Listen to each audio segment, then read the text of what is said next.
following program was provided by an independent producer solely responsible for its content. The opinions expressed do not necessarily represent the views of this station, its staff, board of directors, or underwriters.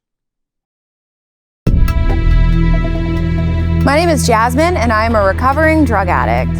My name is Richie Farrell, a.k.a.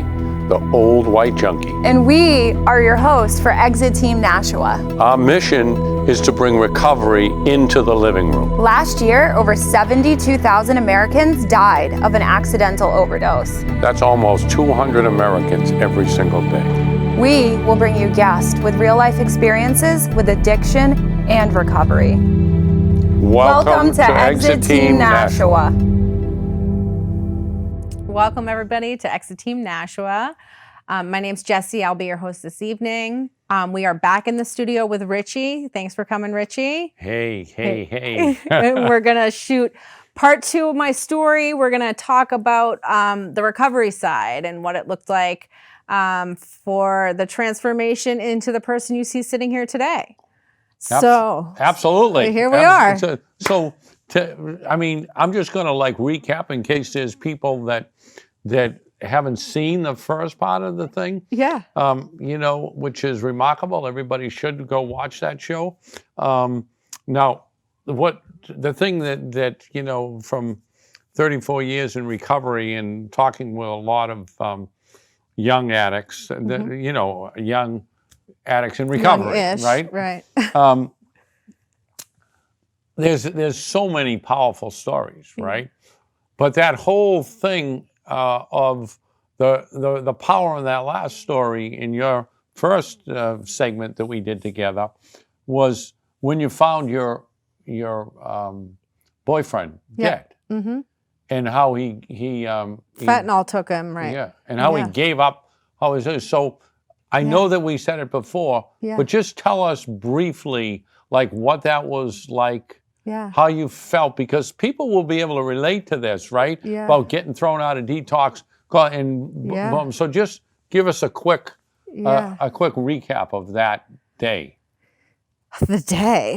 Yeah. So I got kicked out of treatment, and so what it looked like was I got kicked out of treatment on a Friday.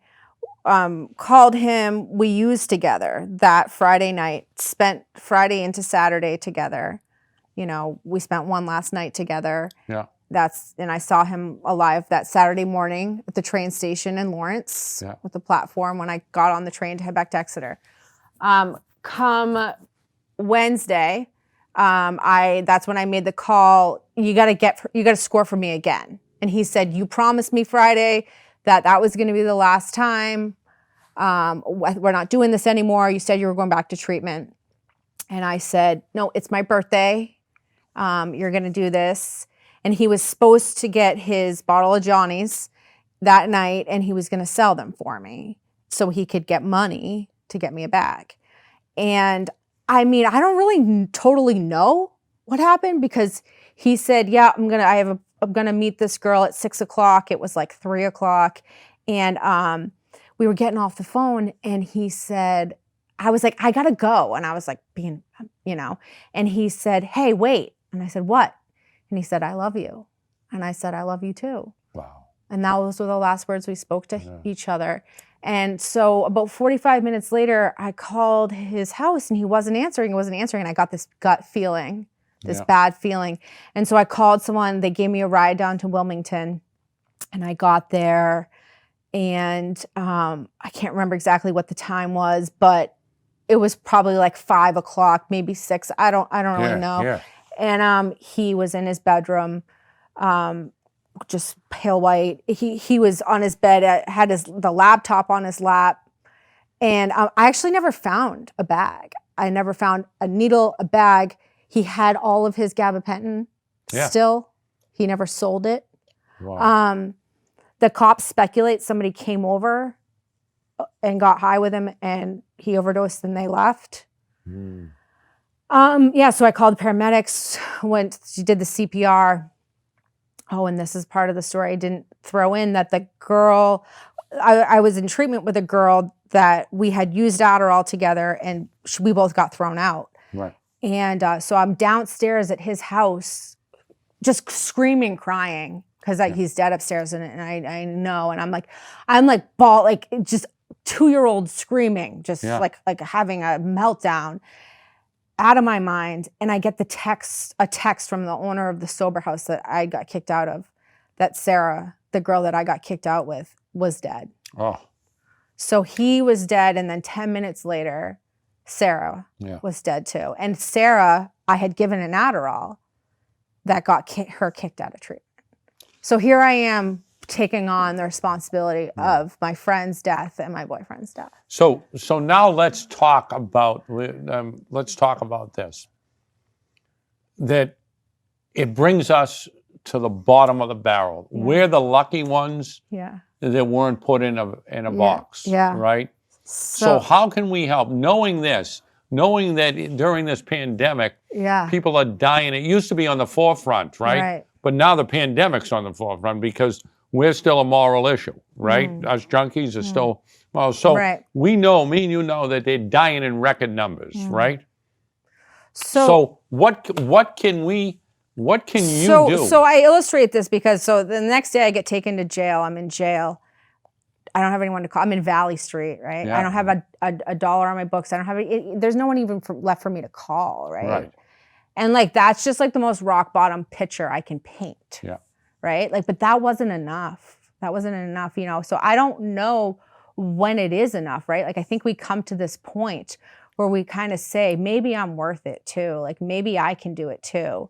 And you don't have to hit that misery, right? At any time, anyone that's out there that's struggling, that knows in their heart that substances are a problem for them, make the decision now to reach out, tell someone about it. Just tell someone, get honest, because that could make the difference. If you just get honest with somebody, you'll feel less alone, right? So that ability to kind of just tell someone what you're going through can make all the difference. So let's shift to the gears of what you do now. Right. And if there's a mom watching, a dad watching, a kid that's out there, someone using but has been in and out or using Suboxone or whatever. Right. Talk to us about what you do now and how So I am a CRSW, Certified Recovery Support Worker. And I'm getting my master's in social work. I want to be an MLADAC. I work at a treatment center. And I run groups every day with people in very early recovery, and I see a lot of people not make it, but I see the light go on in a lot of people's eyes as well, and it's beautiful when someone realizes that maybe they're capable as well. So I have, for me, I would love to say that I up and decided that I wanted to change, but consequences were what got me better, because I just knew that I was gonna, literally, I was on drug court and they were like, you will go back to prison if you continue to do this, right? And so I was then I got out on the bracelet. I didn't have any choices, right? And I always knew that in the halls, there were in the fellowship, in the 12-step programs, that they had the answers, right? We have this belief that I'm too broken, right? And that's ego. Right. Because ego works both ways. Ego isn't just I'm too good. Ego is I'm not good enough, right? And my sponsor said to me, what makes you so freaking special? You think that God just created all these people and he picked you out of the bunch and said, nope, she's too flawed and she's too broken. She can't be saved. Right. AA saved millions of people. Why can't it work for you? Yeah. And I was like, oh, wait, maybe it can work for me. So when you work with these groups every day now, right? And you see, and you've come after 3 years, right? Yep, 3 years. You've come to realize that, unfortunately, it's a numbers game, right? It's some people are going to have to die, some people are going to have to go to the bottom, and some people are going to be spared, like us, right? So when you're seeing all those people that are early in recovery that you just talked about. What are some of the things that you do in these groups? What are some of the things? So I think I have like this natural, I through what I've been through and what I just illustrated, I found my purpose, right? So like in the first episode, I talked about how I had no purpose, right? Like I had no dreams, no purpose on this earth. I just followed everybody, right? And like today, I have this, I know I am on this earth to connect with others and to help others feel seen and valued, you know? And so for me, I let people feel seen and let them feel valued and let them know that they're worth it and that they can have it too. So so that's great. So you're like what you're trying to show every day in these meetings to these young people. I remember being back there, even though it's a long time ago. Yeah. It's like you were holding on, right? Yeah. And the greatest thing is value. If we know that, you know, that we're worth something, because I was one of the lucky ones that the only guy that survived from my group in Lowell growing up. And so what you do, the value is, tell me about when you see their light go on. What is that, you know? Yeah, so I mean, like, you get these clients that you click with and that they know that you see them. And, you know, we have this female client right now, and she is just a firecracker, and I see myself in her, and I'm excited for her because like her journey's just beginning. You know what I mean? And it's so beautiful right there, because like that's when you value it all. That's when gratitude is so present in your life, right? And like you just really appreciate the sky and the stars and, you know, coffee or what, you know, the simple things in life, right? And like just to like be out of jail or be able to call someone or drive in your car, those little things, you know, that just out of jail feeling is just so right there. And also because death is right there too. Yeah. Right? We walk that line every single day, right? Right. So like they know that like literally death is right on the other side of where they just were. So like us, and especially you, probably like we forget that, right? Yeah, like we forget that like we are so blessed to just take this breath right now, right? Man. And so they all have that. And so when you see someone really recognize that and really value that, it's just like so beautiful, you know? So let me ask you this. You know, why the exit team? Like when Jazz told me, you know, Jazz came here to Nashua, I went to Boston, and she told me about this real crazy girl she knew that would be perfect, and boom, we met a couple times. Yeah. But what's your mission with this? So my mission is, I worked for SOS Recovery Center, and where I was like a recovery advocate, where I really just started kind of telling my story and being a face for recovery. And so a little bit about what happened to me is because my father owned that car dealership, they used to see my last name in the police logs and they would just nail me. I was on the front page of the paper multiple times. So like my heroin addiction was not a secret in my town, right?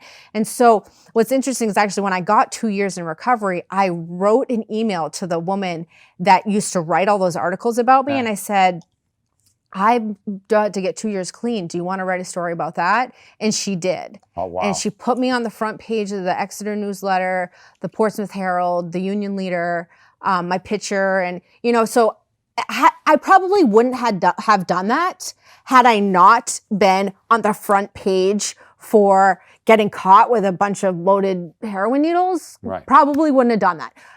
I don't know. Maybe I would have. But so this exit team is to get out there. It's to show people that like we need to talk about this too. Right. Like there's no shame in this thing, right? Like because my mom, she felt so much shame. You know, it's like your daughter's dying, right? Like if your daughter was dying of cancer, people would be bringing you meals. They would be having fundraisers for you. They would rally around you, right? My poor mother is so ashamed and embarrassed and alone in this thing. She didn't want to tell anybody. I mean, I'm on the news. I'm on the newspaper, so so they know, right? But like, we need to tell people that they're not alone in this, right? And there's a way out, and recovery is a thing. And we're out here and we're recovering, and we're not just a bunch of junkies that choose to hurt their families and steal. And, you know, this is a disease, and unfortunately it's a disease that makes you behave in a way that makes you really hard to love. But that's part of it, right? So like, we need to talk about this because people are dying, right? So like, I want to give people a platform to come and tell their stories, because when Jazz invited me to come tell my story, I felt seen. Right. I felt seen. And I want to help other people feel seen, and I want to give them a platform to share what they've been through, right? And like, I want to help make an impact and save lives. So that's beautiful, because you know, as you know, we've got some great things in development here for the future with the Exit team and the 3 shows we have going.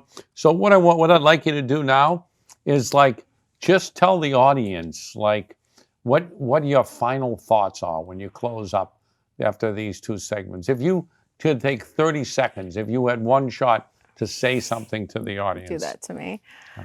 So my thought is like, you don't have to have the best story. You don't have to have hit the most pain.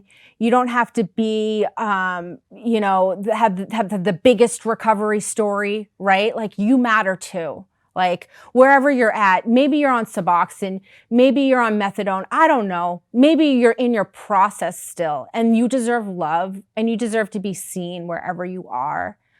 So just don't have shame. Let go of shame. Tell your story, and just know that you're not alone, and I'm just trying to give people a voice. Perfect. Wrap it up. All right. Thank you guys for watching. Thank you for coming, Richie. I look forward to working with you. You It'll too. be fun. All right. We'll talk to you guys soon. Have a good night.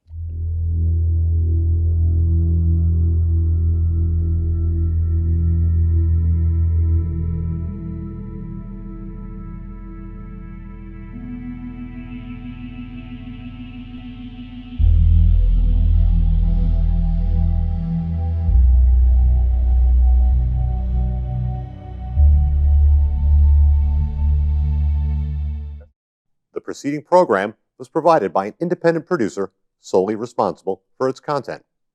The opinions expressed do not necessarily represent the views of this station, its staff, board of directors, or underwriters.